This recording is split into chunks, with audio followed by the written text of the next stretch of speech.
네, 2016년 특별시험으로 들어갈게요. 지금 보시면 2015년의 흐름을 어느 정도 파악하셨을 거예요. 한번 볼게요. 국사, 구석기 문화, 신석기 문화, 청동기까지 안 나올 수가 없어요. 그렇기 때문에 내용은 많은데 내가 이 한 점을 꼭 해야 돼 하시는 분들은 결정하셔야 돼요. 근데 그 구석기, 신석기를 모르면 보구려백제 신라가 어떻게 나오겠어요. 그렇죠? 그러니까 내가 구석기 문화, 신석기 문화는 완전히 구분을 지을 거야. 이렇게 보시면서 꼭 이 부분은 특성을 비교하셔야 돼요. 그러니까 무엇이 중요하냐면 그냥 구석기가 이렇게 알고 신석기가 이렇게 이게 중요한 게 아니고 구석기 때 뭐 했어? 뭐가 달라졌어? 그런데 그것이 무조건 외우는 게 아니고 구석기가 이렇게 진화해서 신석기가 됐어. 예를 들어서 처음부터 간석기가 나온 게 아니잖아요. 뗀석기를 사용하다가 이제 갈아서 쓰게 됐단 말이에요. 그러니까 이것을 순차적으로 봐야지 그냥 무조건 기계적으로 외우는 거야. 그렇게 되면 이해하기도 어렵고 헷갈리기만 하고 시험 장소에 들어가서는 완전히 또 그냥 또 멘붕 오다가 끝나는 거예요. 한번 보세요. 여기서도 다 알고 있어도 막상 문제로 나오면 헷갈려요. 1번 석기인 격지, 팔매돌, 밀개는 조리도구이다. 조리도구예요. 그런데 팔매돌 한번 보세요. 팔매돌은요 사냥도구예요. 그렇기 때문에 벌써 틀렸어. 2번 움집에 거주하며 난방을 위한 화덕이 있었대. 이거 움집, 이거 어디서 나온 내용인데 이거 2015년도에도 나왔어. 매번 나와. 신석기 설명할 적에 움집 있고 화덕이 있다. 화덕은 어디에? 중앙에 이렇게 나온단 말이에요. 신석기 얘기예요. 3번 석기 제작 기법은 간석기에서 뗀석기. 이거는 진짜 말이 안 되는 거지.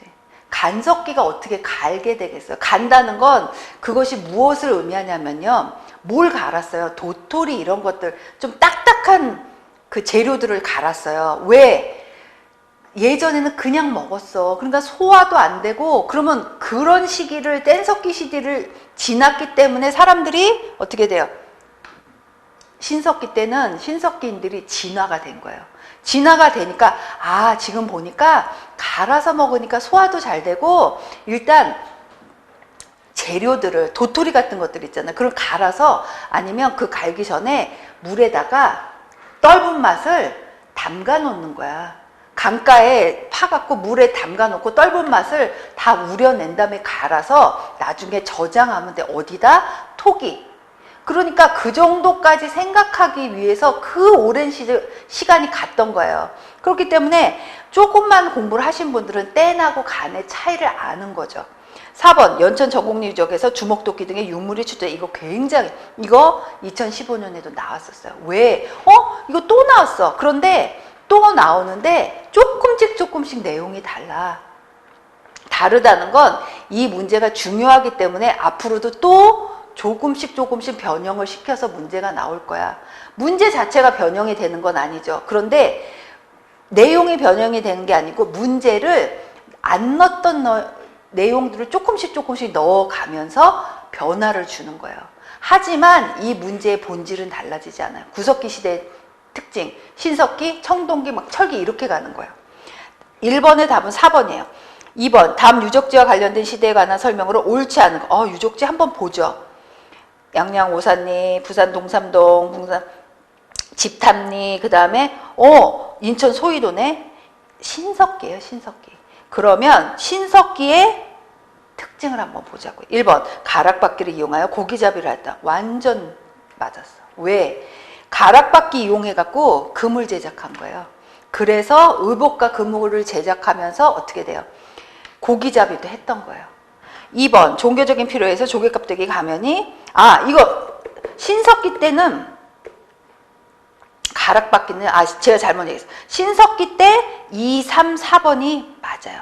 가락바퀴는요 그 이유죠. 그러니까 조금 더 진화해야 돼. 보세요. 종교적인 필요에서 조개껍데기 가면 신석기 때 보면 막 애니미즘, 토테미즘 막 나와. 종교신앙. 3번 진흙을 부어 빗살무늬 토기 신석기. 4번 탄화된, 그렇지, 탄화된 뭐가 나와? 좁쌀이란 말 나왔었어요. 2015년도에. 그것이 식량 단계인데 완전히 벼농사가 된 건 아니야. 벼농사가 위주로 된 건 그 이유죠. 신석기 얘기가 2, 3, 4번이야. 1번은 이것이 충족된 다음에 의복도 만들고 그물 제작하고 이렇게 되는 거예요. 그쵸? 2번의 답은 틀린 것이, 옳지 않은 것이 1번이에요. 3번 고조선 사회에 관한 설명으로 옳지 않은 것은?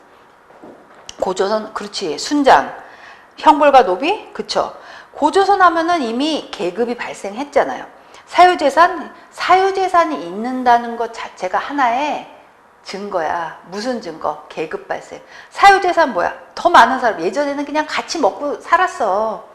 네 거 내 거 없이 잡으면 그냥 다 오픈시켜 놓어서 먹고 막 이랬단 말이야. 가져가고 먹고. 그런데 이제는 내 것도 조금씩 내 걸 챙기기 시작해. 그러면 더 많이 가진 사람은 덜 가진 사람보다 힘이 생기죠. 계급이 발생해요. 그리고 소도라는 진성지역이 소도 나서 소도가 고조선이야? 소도하고 고조선은 연결될 일이 하나도 없어. 고조선 저쪽에 있고 소도는 어디예요? 사만 쪽이잖아요. 사만, 소도, 천군 이렇게 나와야 돼. 사만은 굉장히 비옥한 옥토가 많았어. 저수지 관리 최고직이죠. 그쵸? 최고 권력자. 고조선 사회에 관한 설명, 고조선에 관한 설명도 이론서에 제가 많이 넣어놓은 이유가 이제는 자주 나오진 않아요. 그런데 다시 지금 그 패턴이 이전에 나왔던 거 다 한 번씩 돌았어. 그러니까 2017년도도 보면 무령왕릉이 나오잖아요. 그거 예전에 이미 나왔던 거예요, 사실. 근데 이제 또 백이 된 거야. 백 투 더 퓨처야, 완전. 그래서 예전에 나왔던 질문들, 문제들이요, 아주 흡사하게 또 나올 확률도 높아요. 고조선도 마찬가지고, 고조선 예전에 많이 나왔는데 한동안 안 나왔어. 그러다가 이제 나오기 시작한단 말이에요. 그러니까 이런 패턴을 센스 있게 잡아내는 것도 중요해요. 나 고조선은 완전 이제 초등학교 때나 아는 내용인데 내가 이걸 다 외워야 돼? 충분히 기본적인 것들이 문제에 나올 수 있어요. 4번 다음 기록에 해당하는 국가에 관한 설명으로 옳은 것은 큰 산과 같은 큰 산과 깊은 골짜기가 있고 평원과 연못이 없어서 계곡을 따라 살며 좋은 밭이 없어서 힘들여 일고도 배를 채우게. 이거 제가 얘기한 적 있죠. 평탄한 데에 살고 성품이 온화해. 우직하고 막 강직하고 이런 분들은 이 지금 말한 분들하고는 완전 성향이 다른 분들이죠. 2015년도에 나왔던 그분들은 부엽분들이에요. 지금 보면요, 뭐예요? 사람들이 성품이 흉악해. 사람이 이제 태어날 때부터 흉악한 분들도 있을 수 있죠. 그런데 뭐 성악설처럼. 그런데 또 환경의 지배를 많이 받아. 너무 먹고 살 게 없는 거야. 그러면 어떻게 해야 돼요? 약탈해야 하는 거죠. 그래서 이제 고구려가 그래서 더 강해진 이유도 있을 거예요. 척박한 땅이야. 그럼 어떻게 우리는 빼서, 그러니까 점점점 강해지는 거야. 그쵸? 보면 1번 체카라는 제도가 존재했다. 이건 동해예요. 2번 서옥제라는 풍습이 있었다. 그렇죠. 서옥제는 민며느리의 어찌 보면 반대계. 민며느리는 어린 처자가 가서, 그러니까 며느리가 되는 것이고, 그 다음에 서옥제는 뭐예요? 남자가 여자 집에 가서 뒤편에 서옥이라는 조그만 집을 짓고 살다가 이제 되는 것이죠. 그것이 고구려의 풍습이에요. 3번 행정구역인 사출도가 존재했던 곳은 부여예요. 아주 고대 사회들 있잖아요. 부여, 고구려, 사만, 동해, 옥조 굉장히 헷갈려요. 근데 요 구분을 잘 하셔야지 문제를 풀 수 있겠죠. 4번 신지읍차. 신지읍차 나와서 또 뭐야, 군장들이야. 어디? 사만의 군장들이야. 그러니까 이걸 보면 지금 완전히 특징적인 것들만 문제에 나오고 있어요. 완전 뭐예요? 신지읍차. 이 군장들 얘기가 사만엔 안 나올 수가 없는 거야. 저수지 관리하는 사람들. 왕의 개념이 아니고 이 사람들이 지금 굉장히 비옥한 땅이잖아요. 환경의 지배 많이 받아요. 고구려 좀 악착 같은 그런 느낌 있잖아요. 악착하고 강하고 아주 뭐라 그럴까? 또 여기서 보기에 설명에도 삼국지 위서 동의전에서도 보기에도 사람들이 배를 채우기가 힘드니까 약탈을 할 수 있는 거예요. 그러니까 사만의 내용은요, 그런 내용은 없어요. 왜? 옥토가 비옥하거든. 아주 기름져. 그러니까 관리만 잘하면 됐단 말이에요. 기후 좋으니, 옥토 좋고, 기후 좋고, 얼마나 좋아. 그쵸? 5번, 삼국시대 예술에 관한 설명으로 옳은 것은? 1번, 천마도는 솔고가, 천마도는요, 천마총에서 발견된 그 말그림이에요, 사실. 근데 그게 말인지 기린인지 요새는 또 기린이라고 해. 그 측정해 보면. 그런데 이제 이것이 완전히 이거다 지금 설명할 수가 없어. 그럴 정도로 지금 누가 작자 미상인데 솔거라는 말이 나왔던 자체가 틀린 거예요. 12악곡은 왕산악의 지역다. 왕산악 맞아요. 왕산악 아니죠. 그리고 검은고는 우르기 만든 고구려의 왕산악이에요. 검은고, 그쵸? 그리고 4번 방아타령은 백결성색이죠. 백결? 그렇죠. 백결 선생이 너무 집에 식량도 안 데려오고 매번 저기만 하셨다. 검은고의 명수시거든요. 신라분들, 신라 정기에. 그러니까 부인이 매번 지긋지긋한 거야. 맨날 저기는 안 하고 일은 안 하고 아무리 양반이라 하더라도 살림살이가 지탱은 되게 만들어줘야 되잖아. 그런데 이걸 안 하셨어. 그래서 맨날 방아타령만 하고 막 이것만 계속 연주하니까 부인이 아주 지긋지긋하다고 했단 말이에요. 아무튼 그런 전설이 있는 선생이 백결 선생이에요. 굉장히 유명하신, 그러니까 이런 분이죠. 생활력은 강하지 않으나 예술혼은 넘치시는 분. 그런 분이 지금 백결 선생이라고 보시면 돼요. 6번 삼국의 관등제도에 관한 설명으로 옳지 않은 것은 1번 고구려의 관등조직은 형계열과 사자계열로 분화 편제되었다. 2번 백제는 16관품을 3단계로 구분하고 공복색깔로 구별하였다. 옳지 않아. 맞죠? 3번 신라는 골품에 따른 관등의 제한을 줬는데 이를 등난이 아니고 육두품. 관등의 제한을 둔 것은 육두품이에요. 그쵸? 4번 삼국의 관등정비는 중앙집권적인 국가를 형성. 그렇죠. 제도를 정비한다는 건요, 중앙집권, 왕이 중앙에서 힘을 쓰겠다는 내용이에요. 일이란 말이에요. 그래서 항상 각 나라마다 기초를 다진 왕들이 한 일을 보시란 말이에요. 업적을 보시면 거의 다 공복제정, 그 다음에 관등정비. 관등은 뭐야? 벼슬아치들, 관료들의 등급을 정해주는 거예요. 제가 그랬잖아요. 저번 시간에도 품계석 얘기하면서 왜 품계석이 필요해? 당신은 왕이 오늘은 기분이 좋으셔요. 기분이 좋으셔갖고 당신은 저기서 당신은 저기서 이렇게 하면 이게 나라 꼴이 안 된단 말이에요. 어떻게 돼? 확실한 제도에 의해서 벼슬아치들을 등급을 매기고 그에 따른 옷을 입히고 이렇게 해야 나라의 기강이 바로 잡힌다 이거죠.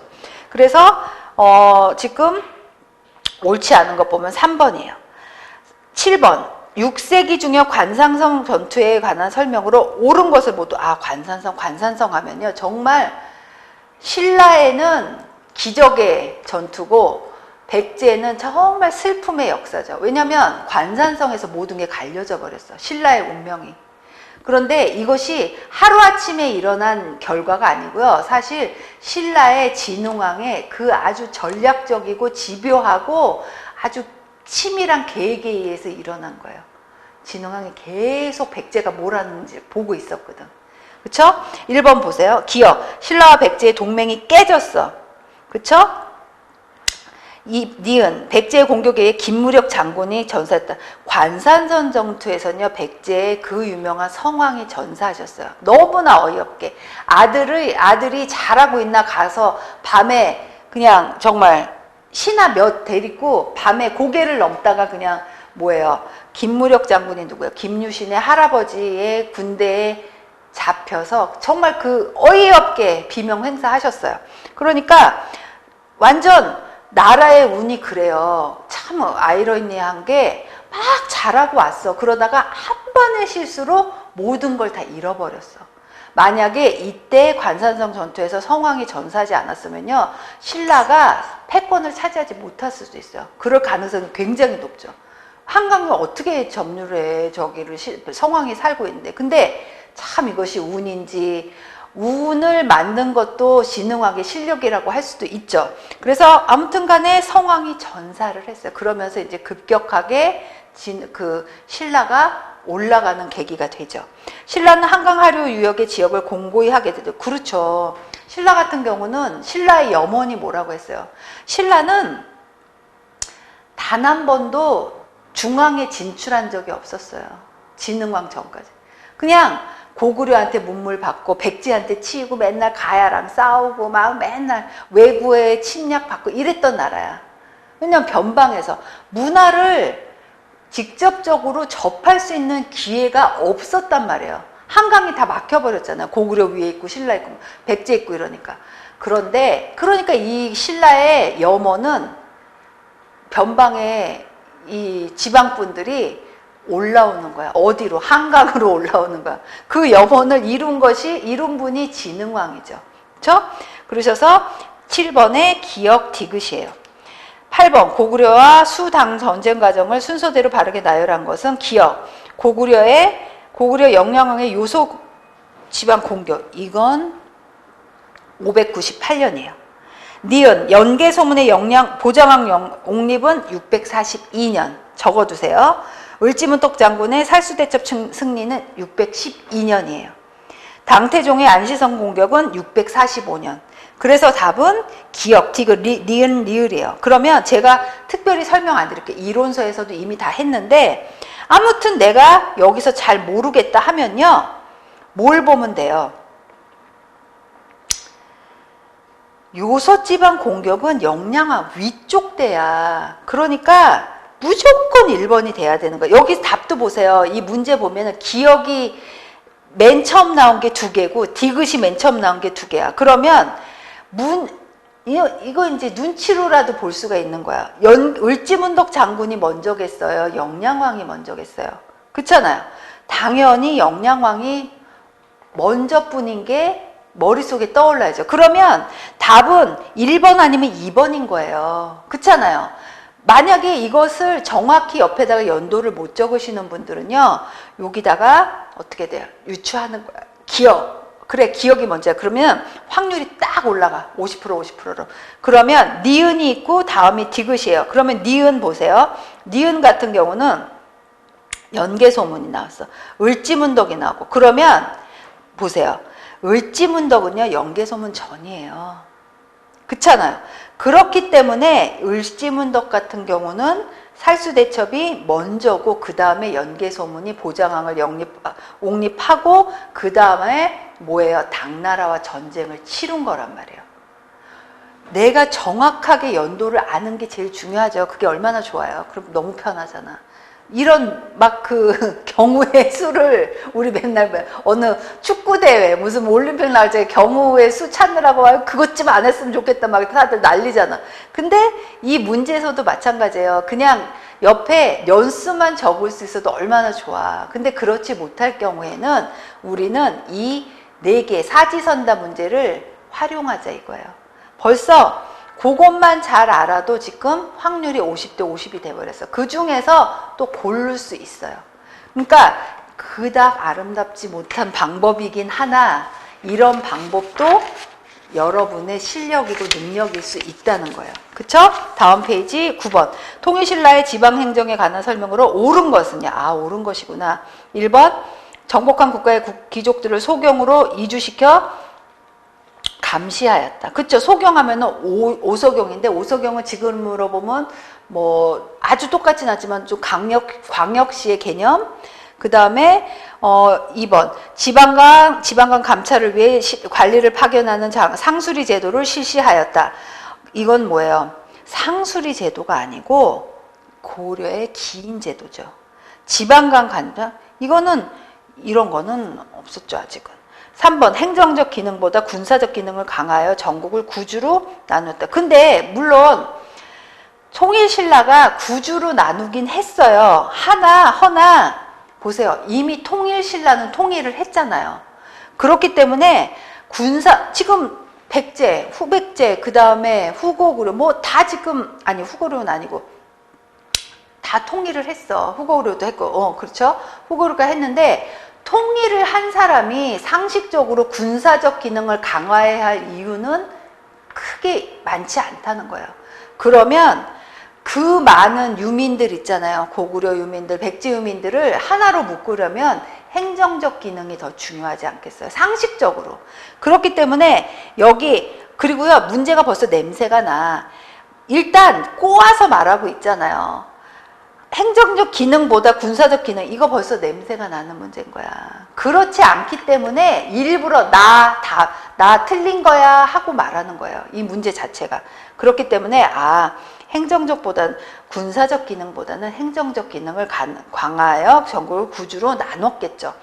4번 경주의 지역적 편협성을 보완하기 위해 고구려와 백제 지역의 오소경을 설치했다. 고구려 백제 맞고요. 그 다음에 금강가야에도 오소경을 설치했어요. 그렇기 때문에 답이 1번이에요. 보시면 통일신라에 이 문제가 자주 나와요. 뭐가 나오냐면 아무튼 뭐 후고구려, 후백제 이분들이 멸망해서 저기 한 것도 있죠. 그런데 문제는 그렇죠. 통일신라. 제가 자꾸 지금 헷갈려갖고 그러는데 아무튼 통일이 됐어. 그런데 후고구려, 후백제는 뒤쪽이지만 고구려, 백제, 신라는 통합이 됐잖아요. 근데 보세요. 가장 자주 나오는 문제가 통일신라 때는 고구려, 백제를 통합을 했잖아요. 통일신라 다음에 이제 후고구려, 후백제가 나오지만 고구려, 백제를 통합하면서 가장 중요한 게 중앙, 그 다음에 지방을 어떻게 균등하게 발전시키느냐예요. 그래서 통일신라 때 그 문제 자주 나오는 게 군사적 이런 것보다 이런 행정적인 정치를 어떻게 마련을 했나, 제도를 어떻게 마련했나, 이게 중요한 거예요. 그렇기 때문에 자꾸 통일신라 시대 때 지방행정은 어떻게 됐었어요? 이제 앞으로 고려 때는 어떻게 됐어요? 앞으로 이제 조선 때는 어떻게 됐어요? 이게 자꾸 비교돼서 나오는 거예요. 통일신라가 멸망할 즈음에 막 이제 후백제가 후백제도 여러 가지 무슨 일을 했어요. 후고구려도 마찬가지예요. 막 자주적으로 저기 나라를 세우고 막 이러려고 하다가 결국은 고려에 통합이 된 거죠. 그러니까 보면 통일신라가 자꾸 나오는 거는 통일신라 말기에 또 이런 일이 있었어. 통일신라가 고구려 백제를 멸망시키고 이제 당나라까지 몰아내면서 통일신라가 됐잖아. 그러면서 이어져 오다가 많이 이제 물이 고인 거야. 진골들끼리 막 싸워. 왕이 쟁탈전 하면서 이제 통일신라 말기에 문제가 나오기 시작하는 거야. 통일신라 말기가 제가 항상 얘기하는 게 그거예요. 각 왕조마다 말기, 멸망할 시기가 오면요, 모습들이 거의 비슷해. 안 좋은 모습들이 비슷하단 말이에요. 설명으로 옳지 않은 거 모두 고른 곳을 1번 보세요. 옳지 않은 거래. 웅주도독 김원창이 반란을 일으켜서 굉장히 유명하죠. 니은 군진 세력은 유력한 중앙귀족 세력 중 하나다. 군진 세력이 아니고, 군진 세력은요, 중앙 그 귀족 세력이 어떻게 돼? 지방 호족이 되면서 만들어진 거예요. 중앙 경주에서 밀려난 사람들이 지방으로 가서 호족이 되는 거야. 그 사람들이 군대를 이루고 한 세력을 이루는 거예요. 디귿, 선종 구산문은 경상도로 중심으로 분포되었다. 이것은 이제 전국적으로 분포되었어요. 리을, 북원의 양길, 완산의 견원 등이 대표적인 그렇죠. 견원, 후백제, 후고구려, 그분, 그 유명하신 분, 눈 하나 가지신 분 있잖아요. 궁예. 그렇게 되는 거야. 그러니까 지금 보면 후백제, 후고구려 이런 얘기는 없어도요. 양길도 마찬가지예요. 양길도 궁예 라인이죠. 그러면 통일신라에 맞지 않는 것은 니은 디귿이구나 보면 3번이에요. 그러니까 보면서 고구려 백제가 망해서 통일신라가 되는 부분, 통일신라가 몰락하면서 또 후백제, 후고구려가 되는 부분, 그러면서 고려가 되는 부분, 고려가 망해가면서 거기에 나왔던 비슷한 모습들이 또 타파하기 위해서, 그런 모습들을 타파하기 위해서 또 조선의 또 신진 사대부가 나와서 신진 사대부들이 조선을 만들었어. 요런 흐름을 머릿속에 넣으면서 하시면 모습들이 비슷비슷하구나 아시게 될 거예요. 통일신라 지방행정. 이 통일신라 지방행정이 나왔던 말은요, 잘 살 때예요. 통일되고 아주 그냥 뭔가 해보자 으쌰으쌰 할 때 얼마나 그때 그래요. 당나라 세력도 몰아내고 얼마나 또 으쌰으쌰 하는데 여러 가지 문제점을 해결하기 위해서 지방행정에 대한 그 제도가 자꾸 나와요. 그런 다음에 이제 물이 고이게, 썩은 물이 고이게 되면서 쟁탈전이 일어나고 이제 통일신라 했을 때 말기에 사회현상이 일어나요. 이제 통일신라가 지나면서 이제 고려가 나왔네. 고려 이분 중앙에서 있었던 분 아니에요. 고려 왕건 그 유명한 지방 호족 출신이죠. 그쵸? 한번 보세요. 이분 고려 태조 문제 많아요. 그러니까 고려 같은 경우는 제가 항상 말씀드리고 여러분도 아시다시피 문제 나올 왕이 그리 많지 않아요. 왜냐면 고려 자체가 태조, 뭐 광종 이런 분들, 뭐 성종, 그 다음에 현종 뭐 이런 분들 이후에는요 거의 순환사기 때문에 이렇다 할 업적을 하신 분이 이루신 분 왕이 없으세요. 그런 다음에 뭐 공민왕 좀 나오고 나중에 뭐 우왕 뭐 이렇게 나오는데, 그러니까 고려 같은 경우는 왕에 대해서 막 여러분이 스트레스를 그리 받을 필요가 없다는 거예요. 고려 태조가 시행한 정책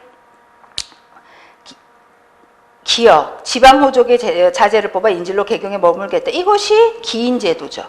니은, 왕에 대한 충성도를 기준으로 토지를 충성도를 어떻게 기준으로 해? 기준으로 했어요. 그것이 역분전이에요. 디귿, 계백요소를 지어 군주로서 지켜야 할 교훈을 삼다. 이건요, 군주로서의 지켜야 할 교훈은 훈요 10조에서 말씀하셨고요. 태조 왕건이 계백요서는 신하들이 어떤 매너를 지켜야 되나, 지금으로 따지면 어떤 도리를 해야 되느냐를 기록해 놓은 책이에요. 그러니까 이게 틀렸죠.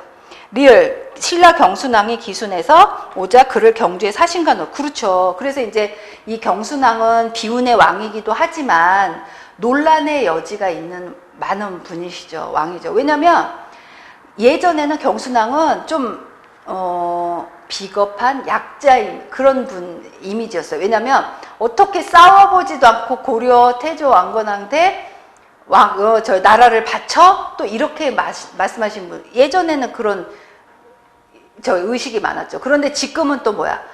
굳이 멸망해가는 나라를 굳이 또 그 군대를 징벌하여 또 고려와 싸우고 피를 흘리고 백성들이 다 죽어나가고 이것을 만들 필요가 있었겠느냐.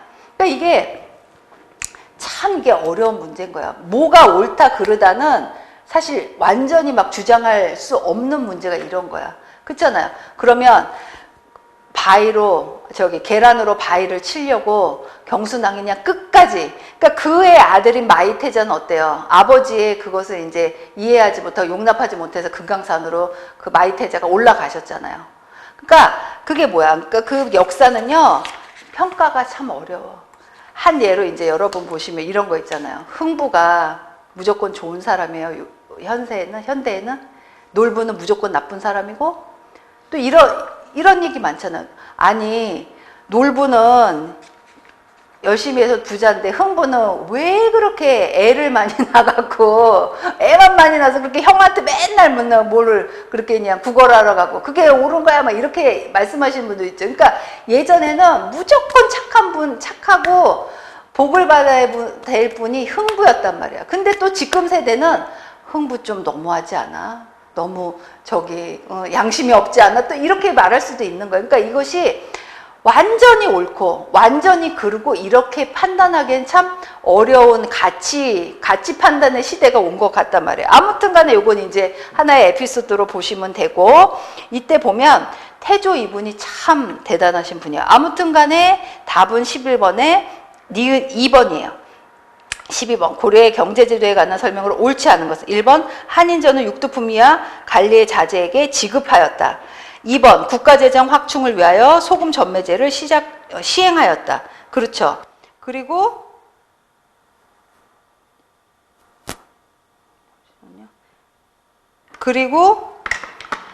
3번 민전은 매매, 상속, 기증, 임대 등이 가능한 토지였다.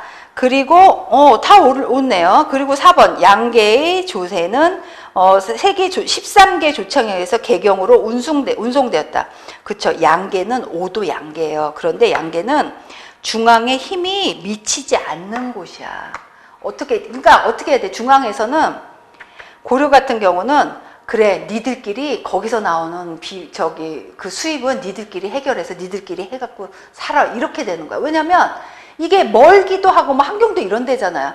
멀기도 하고, 어떻게 막 다 영향력을 미칠 수가 없어. 중앙에서. 그러니까 어떻게 돼요? 현지 비용으로 양계의 조세는 사용을 하는 거예요.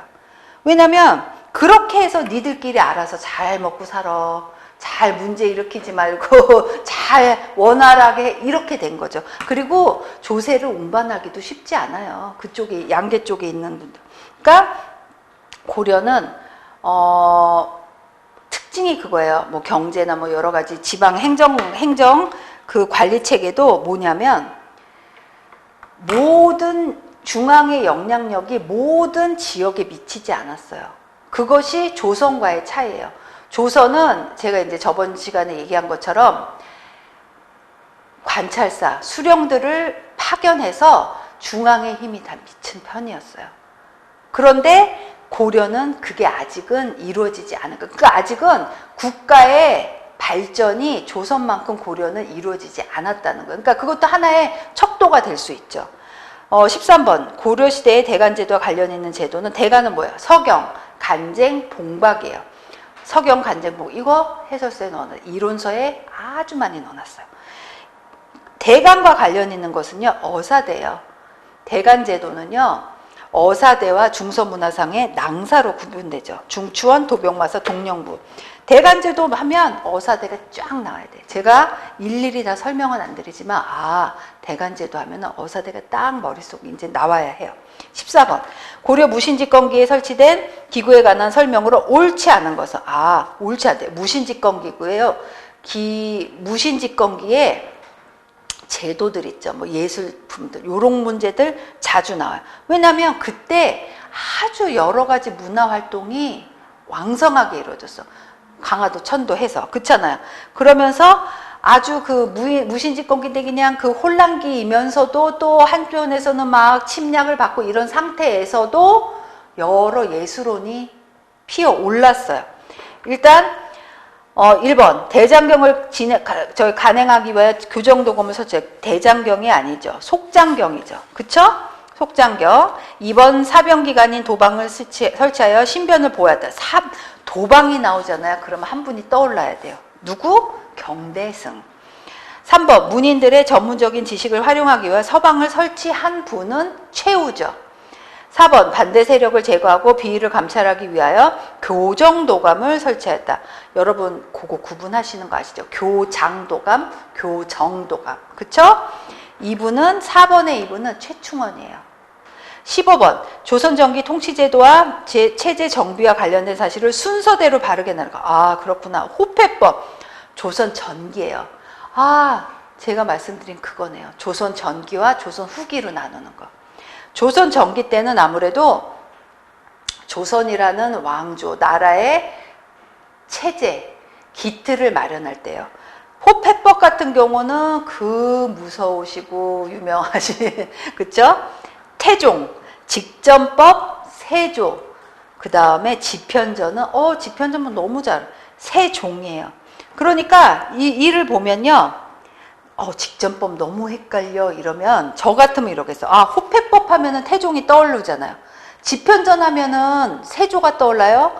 세조도 물론 세종의 아들인 세조도 지편전 소속에서 일을 많이 하시긴 했어. 그런데 왕이 한 일을 대표적으로 따지면 세조가 아니고 지편전의 실시는 세종이란 말이야. 그러면 태종 다음에 세종이겠죠. 바로 그 다음이 세조. 3번에 내가 왕이 누군지를 정확히 몰라도 3번 니은이 세 번째가 되는 거예요. 15번 2번이에요. 16번 조선전기 천문학의 발달과 관련이 있는 것을 모두 고른 것은 천문학 관련이래요. 그러면 간이 칠정산. 칠정산 얘기 자주 나와서 칠정산하고 관련 있는 왕 세종 대왕. 기억 간이는요 천체 관직이에요. 칠정산은 역법이죠. 시언역은 청의 역법이고 그 다음에 조선 후기 때 들어온 거고요. 인지위는 세조 때 토지 청량기고요. 세조. 그런 거 보면요. 조선 전기로 나뉘어 보면 태종도 일 많이 하셨고 세종은 뭐 말할 필요도 없지만 세조도 아주 일을 많이 하셨어요. 그러니까 그 세조께서 아무래도 이제 피를 묻히고 왕제에 오르신 분이라 일을 열심히 하신 모양이에요. 그렇죠?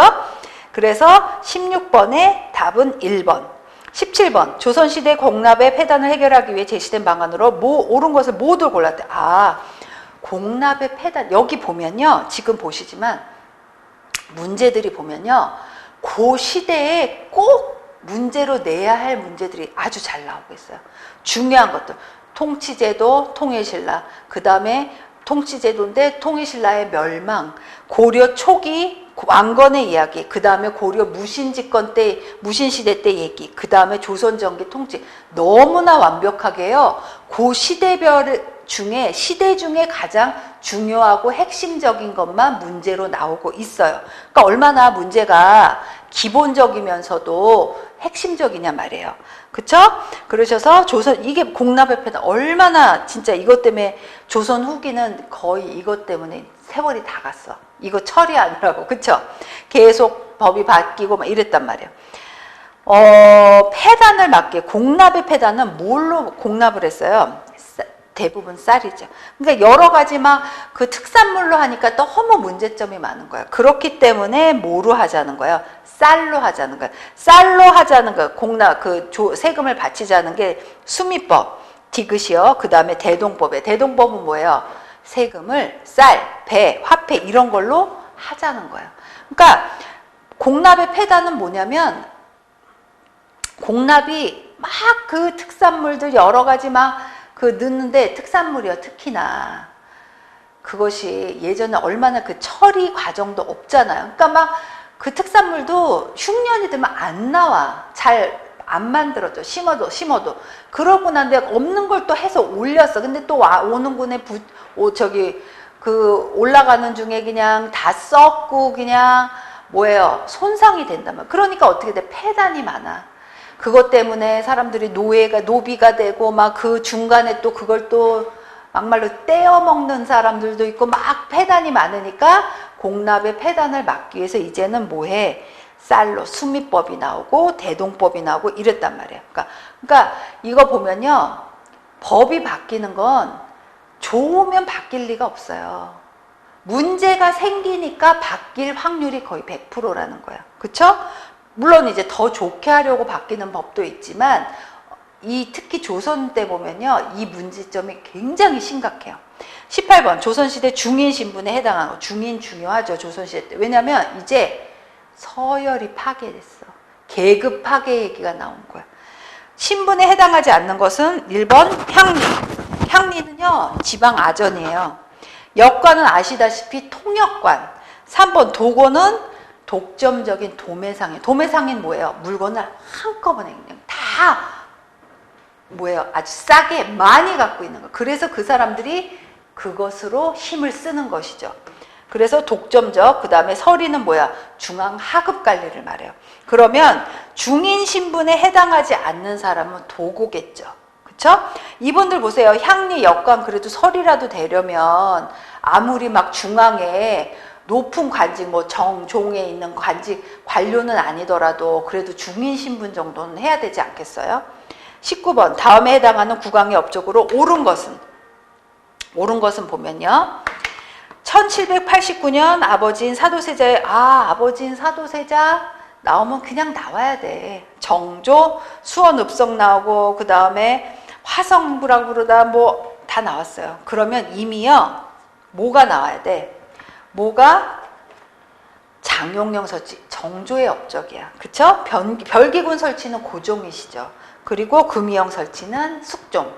그 다음에 훈련도 가면요. 훈련도가 얘기 또 나왔다. 그쵸? 그러니까 이렇게 여기저기에서 갑툭튀로 나올 수 있어요. 갑자기 툭 튀어나오는 거야. 훈련도 가면요. 선조가 유성룡의 건의로 설치한 오군영의 하나잖아요. 그러니까 정조 때보다 더 전이야. 그러니까 보면 훈련도감 얘기가 자꾸 나오는 이유가 전쟁, 아주 변혁기가 발생했을 때, 변혁기가 일어났을 적에 한 대처는 무엇이냐? 훈련도감 설치였죠. 그렇기 때문에 자꾸 나오는 거야. 요거 훈련도감만 정확히 아셔도요, 이 문제 풀 수 있죠. 훈련도감, 별기군, 이거 금융 이거 좀 그렇잖아요. 정조하고는 상관이 없어. 그쵸? 그러니까 여러분이 보시기에 이제는 문제를 풀었다면 문제를 이제 내 것으로 만들면서 다음 문제를 준비하셔야 돼요.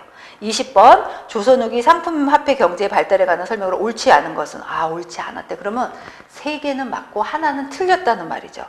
1번 철전인 권원중보를 만들었으며 사만통보, 해동통보 등의 동전도 사용했다. 그래요? 그럼 보세요. 이게 조선이라고요? 벌써 문제 답 나왔네. 조선 후기 때는 이게 아니지. 여기 나온 건원중보는요, 고려 성종 때 만들어졌어요. 사만통보, 해동통보는요, 고려 숙종 때예요. 그쵸? 이러면 되게 좋겠다. 맨 처음에 그냥 딱 나와버리면 시간 절약되고 얼마나 좋아요. 그쵸? 아무튼 간에 2, 3, 4번은 꼭 읽어보세요. 읽고, 조선 후기 때 상품 화폐 경제 때 이런 일들이 있었어. 이거를 기억해. 그러니까 보시면요. 문제를 푸실 적에 내가 이 답을 맞췄다고 해서 이 답만 알면 안 돼요. 거기 나온 나머지 3개를 다 이해하고 외우셔야지 비로소 이 4개를 다 내 것으로 만든 거야. 왜냐면 이 문제는 또 나올 거거든. 그러면 앞에 거 2개 빼고 또 이거 나오고 다른 거 2개 또 넣어. 그렇기 때문에 문제 나올 소지가 있고 이미 나왔던 문제들은요. 어떻게 해야 돼? 완전히 마스터를 하시면 다음 문제를 풀 적에 걱정이 없어. 그러니까 문제 풀고 나서 제가 이제 문제를 풀 적에 학생들이 항상 우려하는 게 풀고 나면 다 끝내. 나는 100점, 나는 50점 이런단 말이야. 나는 20개, 나는 15개 혼자 그냥 평가하는 거야. 그러지 마시고 여기 딸려있는 내용들을 다 외우세요. 그쵸? 다음번 21번 조선 후기 그림에서 나타난 새로운 경향으로 옳지 않은 것은 1번 우리의 자연을 사실적으로 그리는 화풍이 그렇죠. 조선 후기 때 이게 굉장한 특징이잖아요. 변하고 특징. 2번 안견 등의 화원 출신 화가들의 작품이 활발할 때 안견 기억하시죠? 제 수업 들으시면 안견하면 누구 떠올려야 돼? 안평대군은 누구의 아들? 세종대왕의 아들이야. 그러니까 이분은요 조선 후기일 리가 절대로 없어요. 그러면 15세기란 말이야. 조선 후기 이미 답이 나왔네. 3번 서양화의 기법을 반영하여 사물을 실감나게 그렇죠. 조선 후기 때 실감나게 그리고 풍자적으로 그리고 아주 사실적으로 그랬어. 그게 조선 후기 때야. 뭔가 딱 개방이 되기 시작한 거야. 뭔가 이제 의식이 트이기 시작했다고 할까요? 사회적 분위기도 그렇고. 4번 서민들의 생활과 감정이 잘 나타내는 민화가 굉장히 특징이죠. 완전 대표적 특징. 22번 다음 농민봉기에 관한 설명으로 옳은 것은 임술년 2월 19일 진주민 수만 명이 머리에 흰 두건을 두르고 손에는 몽둥이를 들고 무리를 지어 진주읍내에 모여 서리들의 가옥 수시포를 불사르고 부수어 그 움직임이 결코 가볍지 않았다. 와, 이거 뭘까요? 이것은 무엇일까? 임술년 하면요 딱 떠오르는 운동이 있어요. 동학농민운동이죠. 1번 농민자치조직인 집강소를 설치하여 개혁을 추진한다. 이것이 1894년의 동학농민운동이에요. 2번 그쵸? 그리고 이거 임술봉기죠. 그 다음에 1번이 1894년에 동학농민운동. 2번 경상우병사인 백낙신의 수탈에 반달해 이른 것이 임술농민봉기예요. 2번이 답이죠.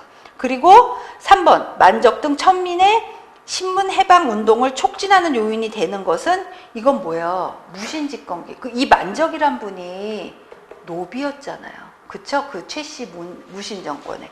1170년 무신집권기에 일어난 만적의 난이에요. 4번 홍경래의 지휘 아래 영세농민, 중소상인 등이 합세했다. 이것은 홍경래의 난이죠. 1801년이에요. 그러니까 답은 2번. 그러니까 이런 거예요. 임수련의 그 일어났던 일은 백낙신이라는 분의 수탈에 의해서 일어난 거고, 관리들이 수탈이 너무나 심화되면 농민들이 일어날 수밖에 없는 거죠. 그쵸? 그리고 23번 신민의 활동으로 옳은 것을 모두 고른 것은, 신민하면 독립협회하고 가장 많이 나오는 단체 이름이에요.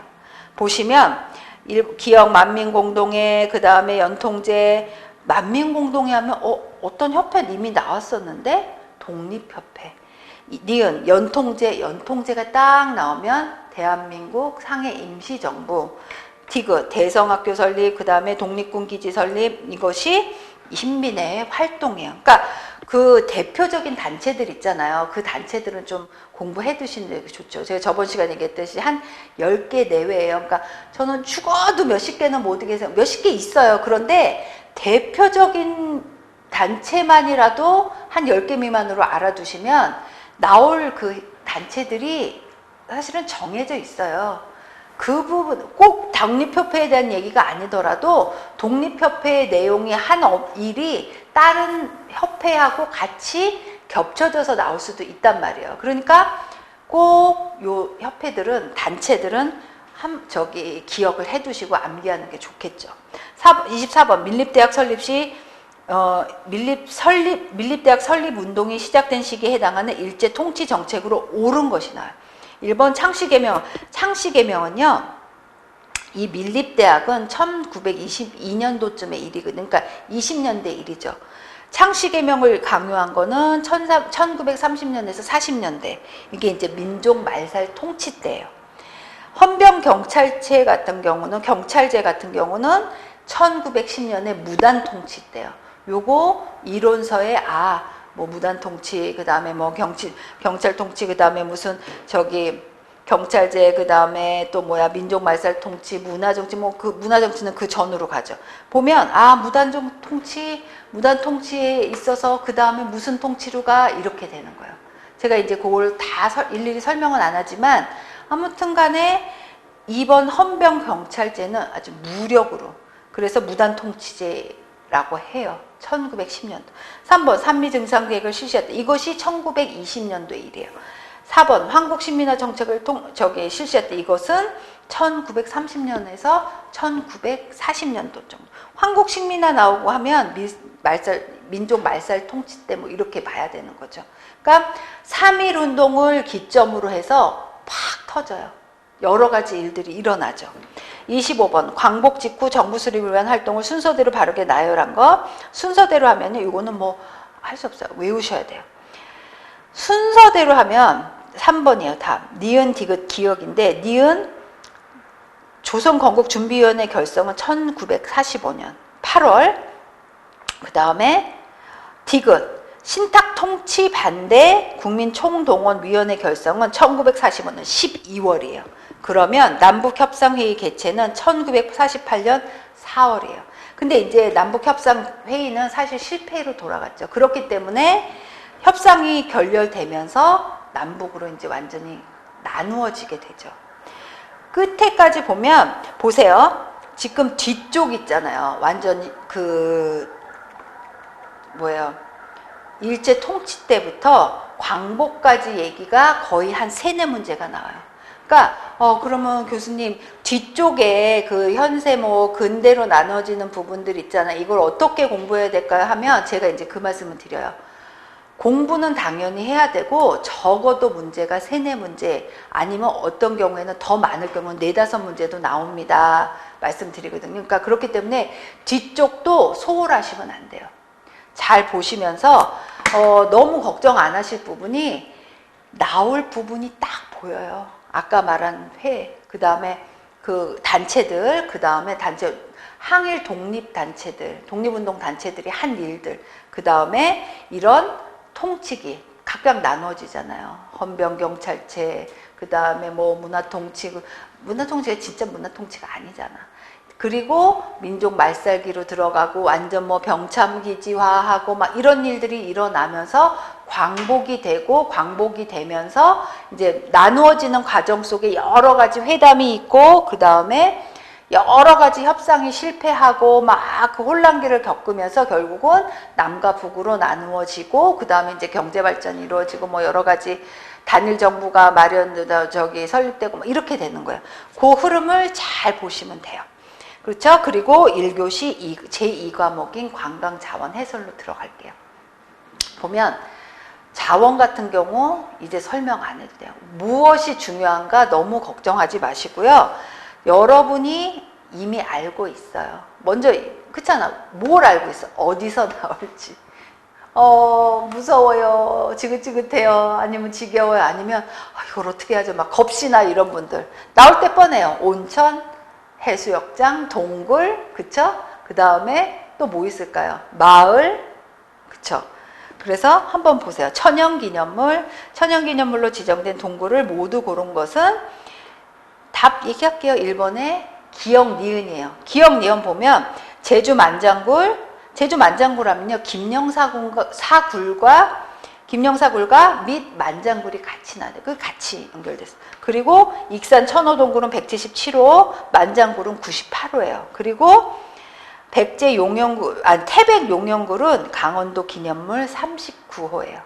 그리고 정선 화암굴은 강원도 기념물이에요. 기념물. 아까 태백 용영굴은 기념물 39호, 그 다음에 정선 화암굴은 강원도 기념물 33호예요. 그러면 이거 몰라도요, 동굴을 좀 많이 하지 않겠어요? 특히 제주 만장굴, 익산 천호동굴. 한번 보시고 답은 1번이에요. 27번 비인적 해설 기법 중 쌍방향, 양방향의 단방향 해설 매체로에 관한 설명으로 옳지 않은 것 보면은 1번 안내판, 키오스크, 멀티미디어 시스템 등이 포함되었다. 이것은 멀티미디어 시스템은 매체 이용 시설이요. 그러면 이거 시설들 다 외워야 돼요? 네, 다 외워야 돼요. 이론서에 나와 있어요. 문자형과 상징형으로 둘 수 있고요. 그 다음에 길잡이식이에요. 길잡이식은 뭐야? 길잡이가 되는 거야. 길잡이식 해설, 단방향 해설이요. 쌍방향은 좀 다르죠.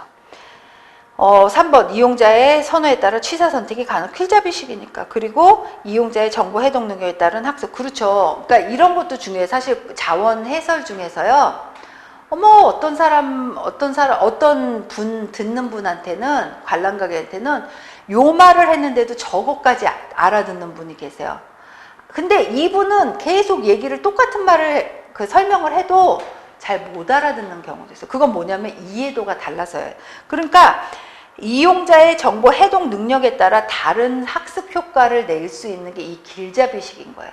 그렇죠? 그래서 요 단방향 해설 매체, 그러니까 비인적은 뭐예요? 사람이 가지 않아. 그러니까 아까 얘기한 내가 사람이 했는데도 다르게 받아들이잖아. 근데 이 비인적, 사람이 쫓아다니지 않고 이렇게 안내판 이런 걸 해도 이 받아들이는 게 굉장히 다를 수 있어요. 그러면 비인적이 더 관람객들, 손님들이 더 알아들으실까요? 아니면 인적이 더 알아들으실까요?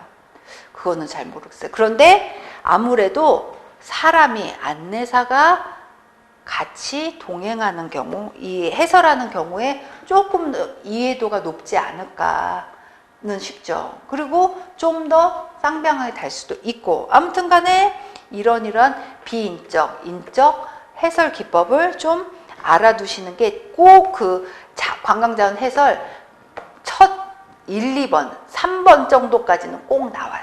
그렇죠? 28번 자연공원에 관한 설명으로 자연공원이래요. 1번 금오산은 1970년에 지정되었어요. 적어두시면 좋죠. 도립공원이고, 천마산은 1983년에 지정된 군립공원이에요. 우리 자연공원이죠. 자연공원에서 국립공원이 있어요. 도립공원 있어요. 그 다음에 군립공원 있어요. 그쵸? 그리고 천마산 스키장 되게 유명하잖아요. 그리고 소백산은 1987년에 지정된 국립공원. 소백산도 국립공원 지정됐죠. 그리고 4번 남한산성은 어, 1971년 지정된 도립공원이에요. 그러니까 금오산은 1970년, 천마산은 국립공원, 그 다음에 소백산은 1987년에 지정된 국립공원이야. 소백산 유명하죠. 그리고 남한산성은 1971년에 지정되었어. 그쵸? 다음 페이지 람사르 나서 람사르는요 예전에 그 학습서에서는 많이 안 나왔는데 최근에 몇 년간 많이 나왔어요. 그래서 제가 우리 이론서에서도 그 람사르 습지 현황을 넣어놨거든요. 그러니까 그 정도는 공부하셔야 돼요. 아까 얘기한 그 뭐예요? 지속 가능한 관광, 지속 가능한 뭐 아까 생태, 연성 막 이거 나왔었잖아. 녹색 관광 이런 것하고 같은 맥락이에요. 람사르 습지도 습지가 있다는 건 뭐예요? 물새들이 살고 있다는 거예요. 물새들이 살고 있다는 그 증거가 생태적으로 건강해. 생태학적 가치가 있어 이렇게 보는 거예요. 그렇기 때문에 자꾸 아니 우리가 지금 람사르 습지를 다 일일이 외우고 이게 뭐가 중요해? 하지만 중요해요. 아까 그 개념으로 지속 가능한 관광을 위해서. 그래서 요거는 외우셔야 돼요. 답은 4번 디귿 리을이에요. 그쵸?